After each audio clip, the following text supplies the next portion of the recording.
आतापर्यंत आयुष्यात खूप येऊन गेल्या मुली, स्वतः वडापाव खायला आलोय मी कवी आबोली. काय वडापाव पाहिजे का तुम्हाला? वडापावच्या दुकानावर आले मी वडापावच खाणार. तू येडे बोकाचा, मला इथं चिकन थाळी कुठून देणार? तुम्ही तोंड बंद करा, तोंडात जाईल माशी. वडापाव राहील बाजूला, तुम्ही राहसान उपाशी. काय दिलं राव वडापाव कच्चा, नीट तरी भाजा. तुम्ही त्यांना म्हणताय वडापाव चांगला भाजा. अहो त्यांना लागला ठसका, त्यांना कुणीतरी पाणी पाजा. तुम्ही त्यांना म्हणताय वडापाव चांगला भाजा. अहो तुमचं तोंड खराब असून तुम्हाला वडापाव दिलाय, त्यांना असं बोलताना थोडं तरी लाजा. ओ कमी घ्या तुमचा वडापाव.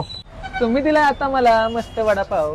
अख्ख्या महाराष्ट्रात फेमस आहे कवी आबुलीचं नाव. कविता अशी करतो की तुमच्या मनावर पडतील घाव. आणि आज मला बिल मागू नका, कारण की तुम्ही आहे माझा भाव. अशा कविता केल्यामुळे मी खूपदा पहिले येरोडा जेल. पहिली ते चौथी मी आतापर्यंत कधीच झालं नाही फेल. आणि ह्यांचा वडापाव खाताना जरा विचार करा, कारण की हे वापरतात खूप दिवसाचं तेल. आतापर्यंत कधीच खाल्ले नाहीत मी असे बेचव वडे.